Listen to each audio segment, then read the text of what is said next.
Welcome, everyone, and this is Lydia Lopinto, the author of many books that I publish on the imprint of Cloverleaf Publications, and I usually post them on Amazon and also on my website cloverleaf.pub.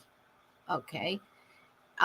You can also look me up on Google and you could probably find links to all of my books. I just found out somebody's listing all my books on eBay. I don't know how and why, but they are. I guess they're reselling them. So, this is my latest book, and I wanted to warn you it's not as funny as the cover indicates. I just wanted a cover that kind of indicated how hysterically ridiculous this whole climate panic has evolved to be. So let me read first of all the blurb that I have posted on Amazon so you can see what the book is about, and then I'll make my comments. Farting cows and melting ice, the great climate panic debunked. The world is in crisis, or so we are told. From farting cows to melting icebergs, carbon footprints to electric cars, the climate change narrative has taken center stage. But how much of it is science and how much is it sensationalism? In this bold and humorous expose, author Lydia Lupinto, me, pulls back the curtain on the climate hysteria gripping the globe. With sharp wit and a critical eye, farting cows and melting ice explores the myths, the politics, and the profit motives behind the green movement.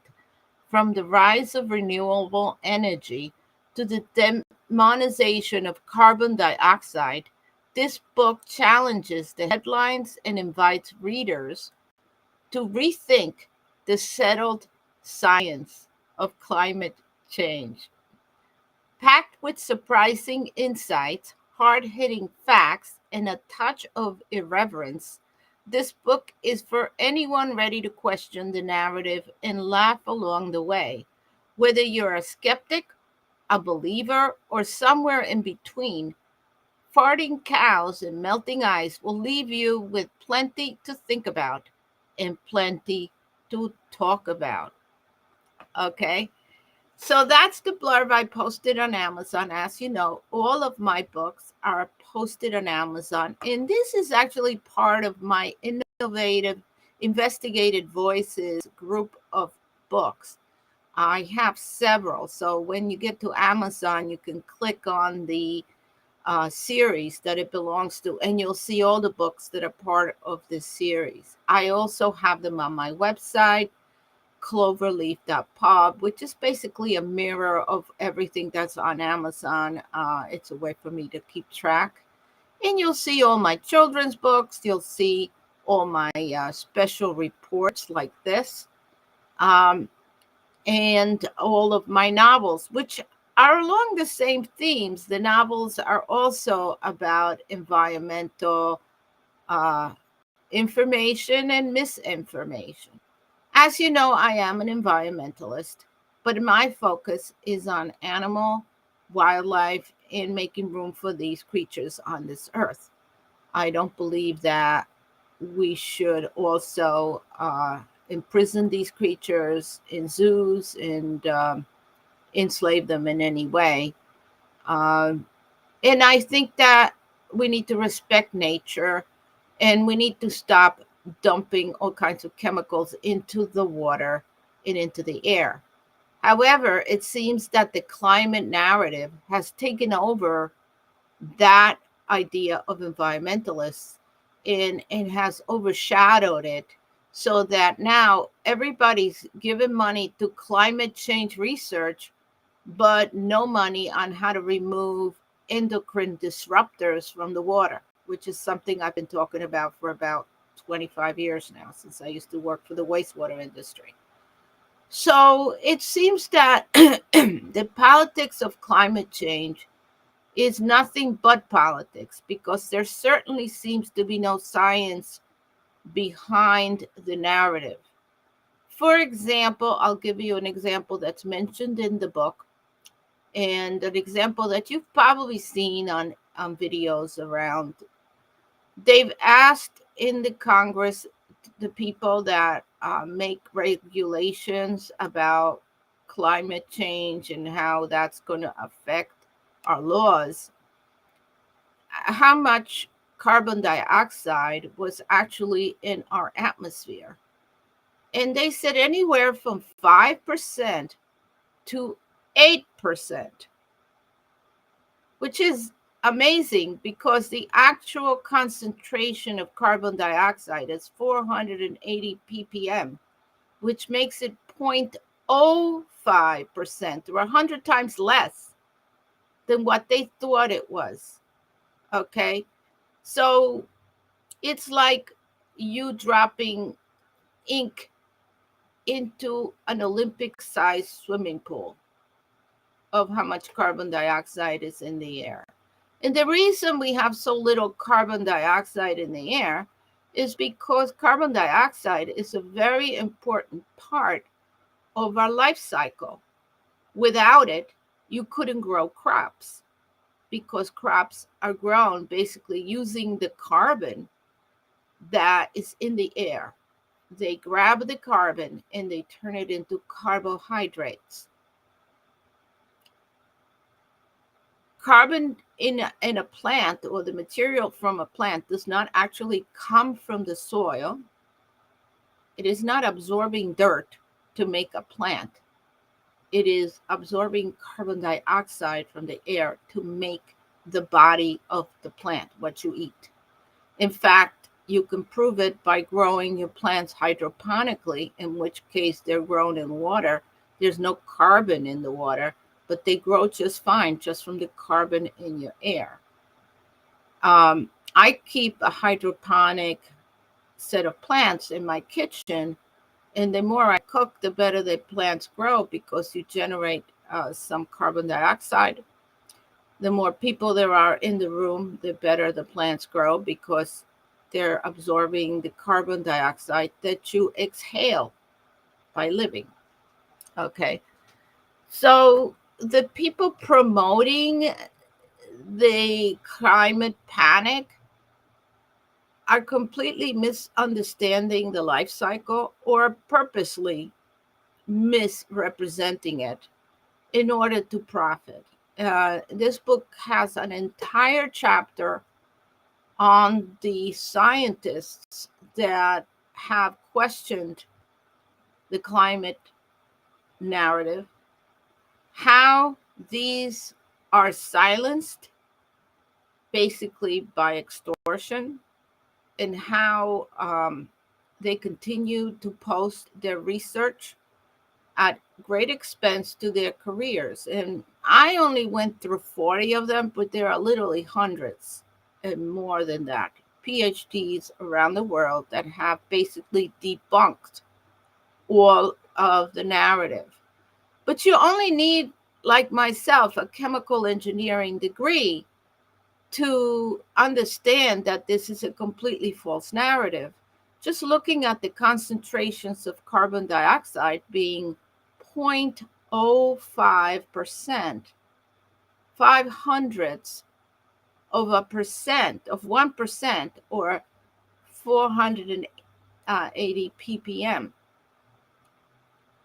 And looking at the concentration of methane, which would be the gas that comes out of the cow, which they claim cows are so bad for the environment, that concentration is 1.7 ppm, parts per million, a half a drop of ink into an entire swimming pool. Okay, how do these concentrations affect? First of all, the book describes how methane does not really last long in the air. And that is a proven fact. So all of the research in this book was done with a new product called by AI, as a researching product, which allows me to sort through thousands of papers and articles from around the world. It translates. Okay. So this is a very powerful tool that I am using in investigative voices to come up with this truth and information. In addition, unlike the AI that you get for free, that AI only has the most relevant pages of Google programmed into it. It doesn't go beyond anything on the first 2 or 3 pages. So if you ask it about climate change, it's going to reiterate the mainstream media narrative, which is totally false. But if you have a research tool and you go beyond those narratives, you're going to find that there are many, many academic papers all around the world disproving a lot of this political narrative. And why is this narrative invented? The book goes into how it all got started 25 or more years ago with Al Gore in his book, An Inconvenient Truth. Okay, and how he went on to profit in the billions of dollars, starting from nothing, from this inconvenient truth. In something called, they lobbied for something called carbon credits, which is another invention of the oil industry, actually, in order to get, believe it or not, commodities that give you the right to pollute. I know it's hard to believe, but these are these commodities. In other words, if you take out a lot of carbon from the air, you can sell the balance of what you would have had to someone else. So they can continue to pollute, but you've bought these credits. I know it's hard to believe, but this goes on all the time. I worked for the company that traded in these commodities as a business analyst, and I had to train all of the developers on how to trade carbon credit commodities. Okay. And it's unbelievable that this is actually part of the government's regulations. You can do this. They issue these commodities. Okay. And people buy them, and there are also subsidies. So it's a moneymaker for those people that know how to navigate that system. And it doesn't involve cleaning anything in the air. It doesn't involve you putting any filters on or doing anything at all other than make money. I know it's hard to believe, but that's the way it is. You can look it up. So the book kind of exposes that. I lived it every day for months when I worked on that contract to train people on the commodities, pollution. I call them the pollution commodities. And you know, people like Al Gore became rich because of them, and so did many people as they continued to lie to the general public about climate change. It used to be called global warming, but since the global warming predictions didn't work out, things didn't get as warm as they thought it would 25 years later, they called it climate change, which can encompass anything because the climate of the earth is always changing, and it has always changed one way or the other. So they're safe with that term. The book also uncovers a lot of the math involved in the misleading math that they use, especially about concentrations of chemicals. And it also brings to light the fact that this narrative gets much more funding.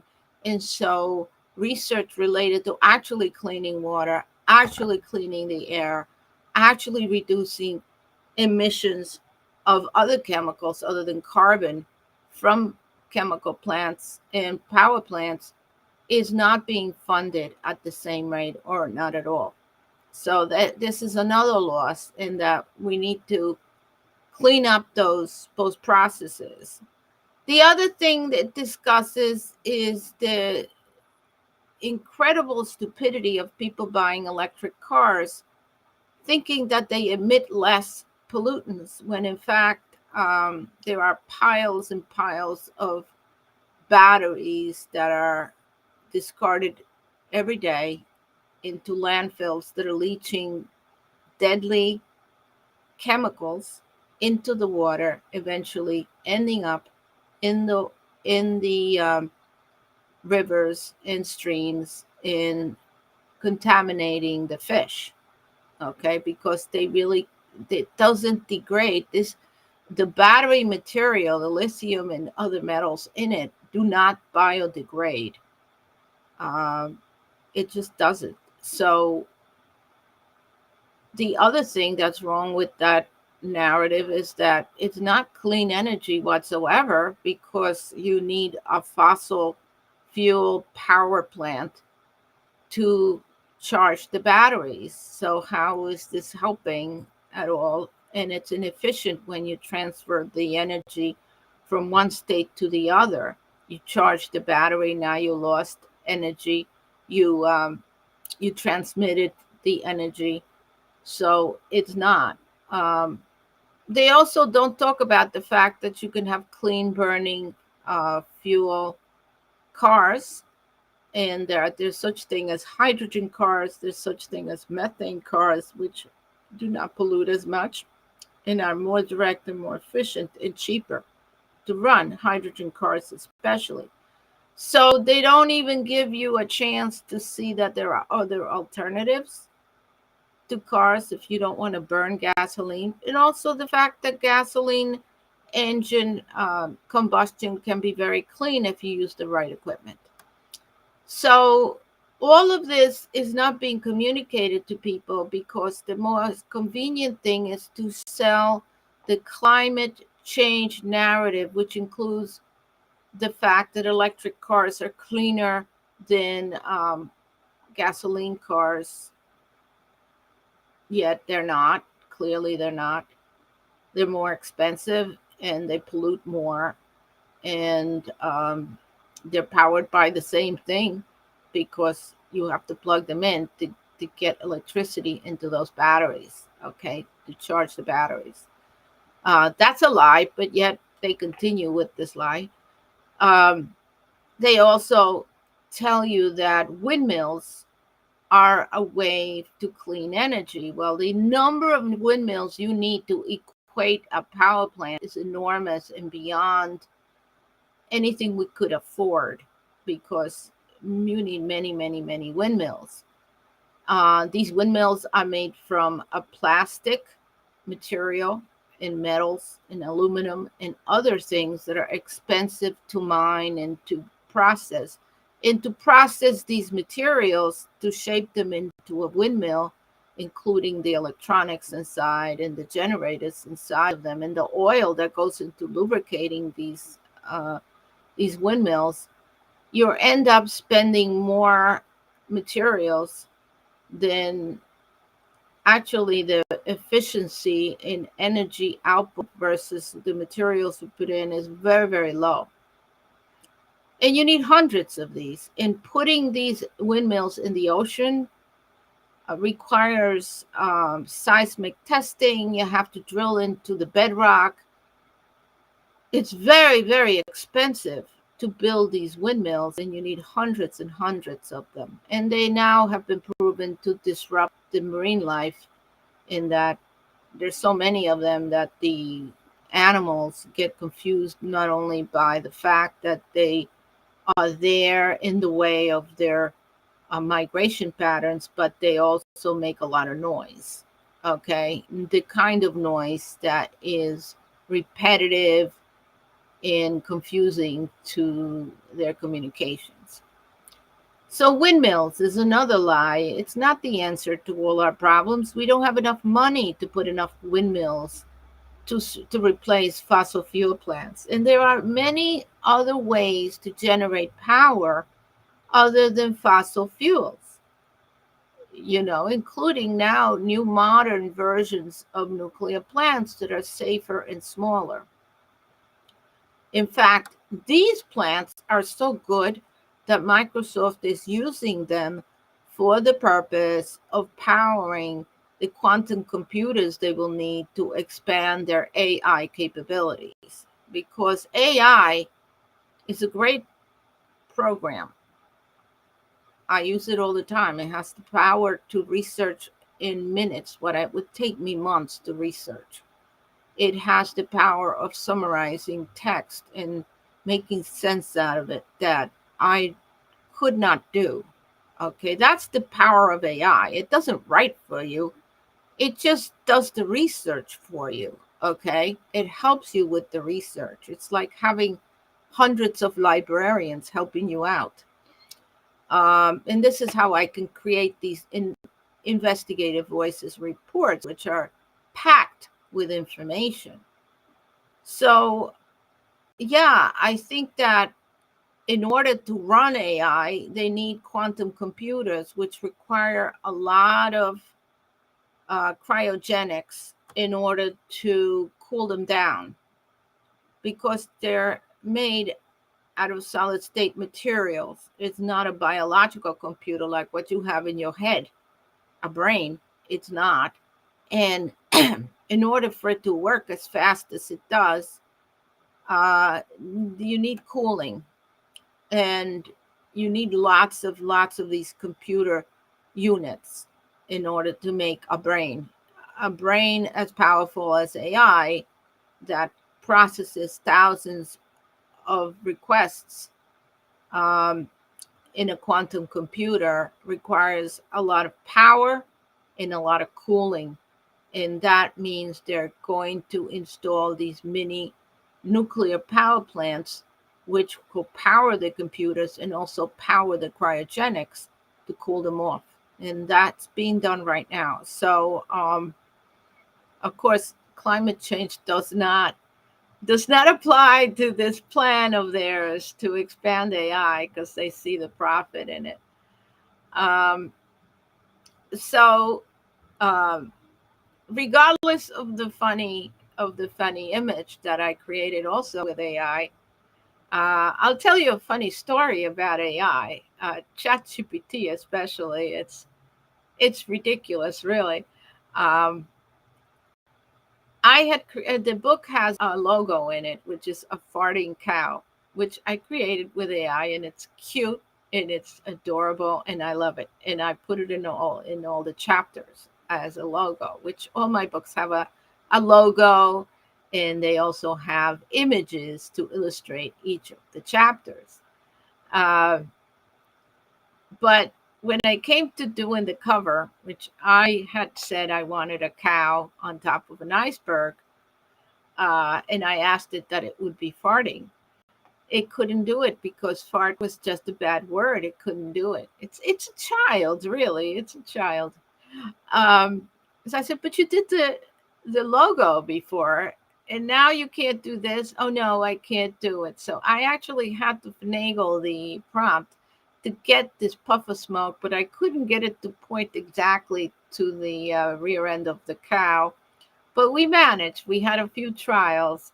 So it's pretty ridiculous in this AI. I may have to find another AI product to do my research, but actually, this one has this tremendous academic research piece to it, which I really love and really helps with these products. I mean, the hours that it would have taken to research this book would have been months and months, because there are so many links in here and so many references you wouldn't believe. Just the chapter on the 40 different research projects of the scientists, which I limited to 40 because I didn't have room in the book. I didn't want to have to make the book so thick. But I did tell you that there are many more than 40. There are hundreds. Just that would have taken me months to compile that data. And I compiled it here for you with this product. And you can go to their papers and you can see what they said. You could also see how the academic pro climate change mafia, as I call them, because they can't possibly be scientists and believe in this nonsense. Um, they have basically made it impossible for people to publish these products by threatening them, basically threatening them that they'll end their careers, that they'll be fired, that they lose their jobs, they'll lose their accreditation, they'll lose everything. So this is a mafia. You don't, science is not supposed to be about this. You're not supposed to threaten people if they publish papers that don't agree with your paper.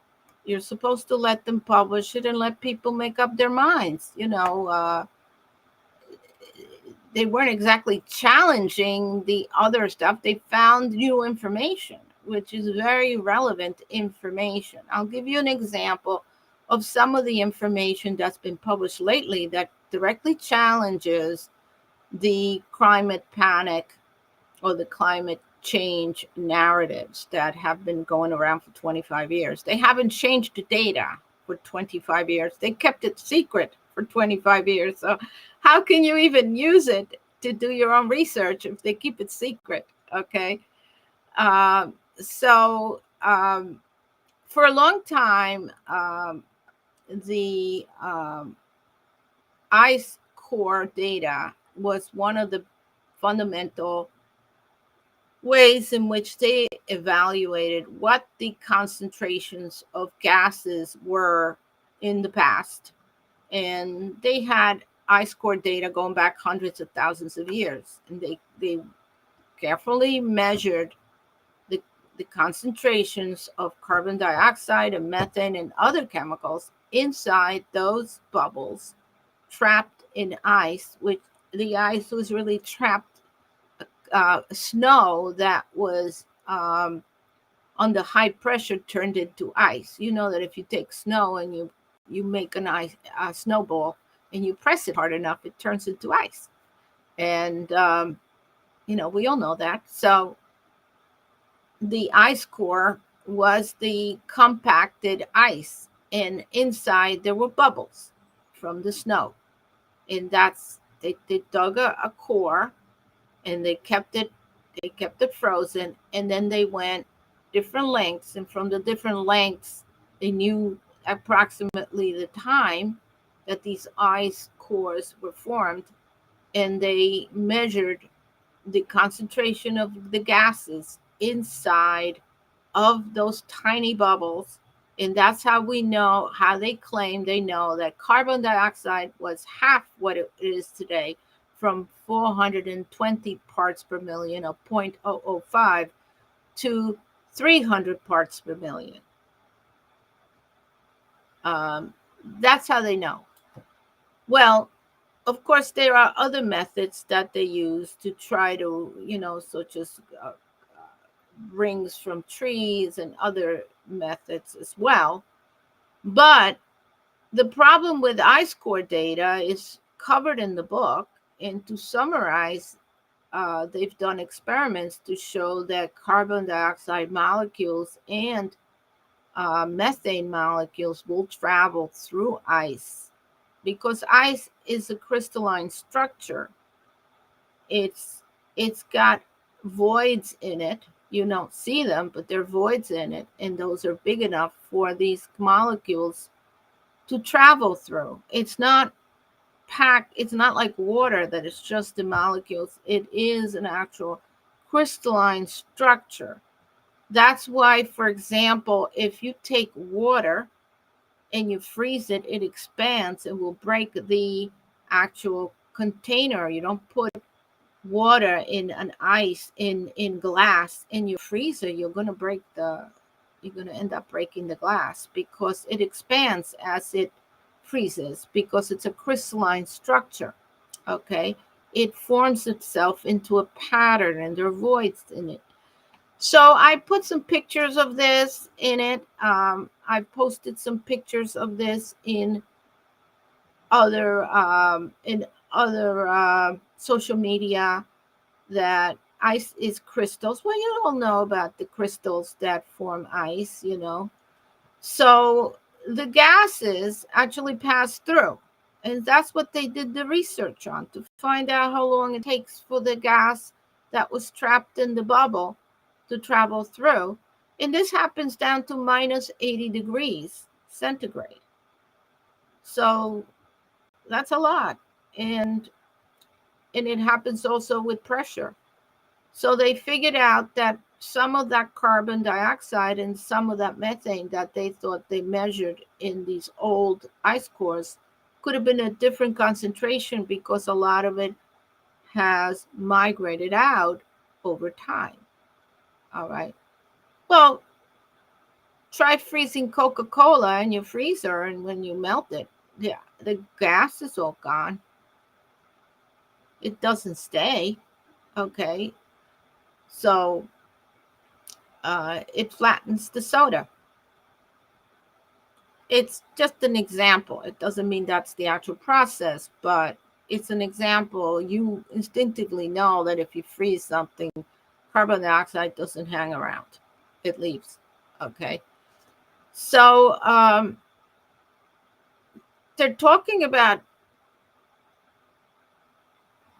killing all the cows because they emit methane when they fart, but yet they're not talking about the fact that prior to cows, we had bison and other animals that still produce methane, because methane happens to be one of the natural processes of digesting uh, vegetable material. So anybody that eats a lot of vegetables will know that this produces gas, and it's just a natural process of the bacteria digesting that material to convert it into protein, which is the cow. Okay. Uh, Anytime you're going to do that, you're going to create methane. It happens in so many other places, like in swamps, which is the natural process of swamps producing methane. It happens all the time. And methane occurs in the earth. You can take it out of the earth and use it to heat your house. So to ban all cows because they fart is one of the most ludicrous, hysterical ideas I have ever heard of. But then this whole narrative is hysterical in that it makes so little scientific sense that sometimes you wonder who's running these things. And when you ask them, they give you numbers like 5% is the carbon concentration in the air, which is so ludicrous. It's ridiculous. You'd be dead with that. So they know nothing about science, and they are bureaucrats that sit around feeding a narrative, which makes somebody else money. That's basically it. There's no truth in any of this. The science has been corrupted by people that um, get funding by um, feeding the narrative, and the people that want to debunk the narrative are getting um, silenced. So that's not science anymore. That's the end of that being a scientific. And the very core, I say core, of the argument is the ice cores, and that has been debunked lately, and it's on Google, but apparently nobody's talking about it. I just found there are several papers on this. And it makes sense, because if you take chemical engineering, you know that these molecules do diffuse through each other. You know there is migration of these molecules throughout. So it couldn't, ice is not glass. Ice is a porous substance. So these bubbles were not encased in glass over 100,000 years. They were encased in ice. So how they modeled that diffusion, and diffusion changes with concentration. It's a function of the concentration. So as the concentration in the carbon dioxide increases, the migration of these molecules outside um, is faster, and as it gets lower, it slows down. That's how any kind of diffusion works, and you can try this yourself in experiments at home. The higher the concentration of a product, the faster it's going to diffuse out. uh, tea is an example. Okay, tea. When you put a tea bag in, okay, it diffuses out into the water. All right, so that's a dissolution, but um, none of it makes any sense. And when I was a chemical engineer way back when in the 1990s and 2000, we used to go to chemical engineering club meetings and talk about this. And we even invited some speakers to talk about global warming to instruct people that this was a hoax, that this wasn't really. But of course, they assumed that they just wanted to sell oil, and the people that believed in it, including myself at that point, didn't believe these scientists until I've done the research and realized that, yeah, it was all a lie. It's hard to believe that the lies can be this big and that people buy these lies because they're so ridiculous when you research them. But the fact is that, as we all know, the level of our education has declined. And today's students couldn't tell you what a part per million is or what a carbon dioxide molecule looks like. They couldn't draw it if you asked. They couldn't draw a methane molecule. They couldn't draw a water molecule. And they won't tell you what the formula is, two hydrogens and an oxygen. They're not going to tell you because they haven't been taught chemistry, which should be taught in high school. That's where I learned all of this. I went to college, but I already had a basis in mathematics, so I could calculate concentrations, and I had a basis in calculus and a basis in chemistry, all from public high school. I went to a public high school, and it wasn't one of the science high schools. And I was taught all of this. So when I went to college, I was already ahead of everybody in these calculations in engineering school, and it helped me a lot. That's what they taught in public school when I went to school in the 70s. Now I could see lots of videos where people get questioned about chemistry, math, and science, and they can't answer a single simple question like what is the formula for water. They cannot answer. They don't know what water is composed of, that it's composed of two hydrogens and an oxygen. If you ask them what the process of photosynthesis is and how a plant makes carbohydrates from carbon dioxide, they don't know how. They don't understand that. They don't know where the carbon comes from.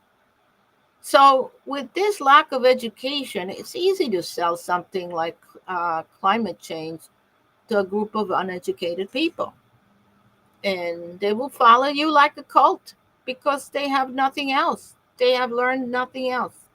So anyway, this is a good book.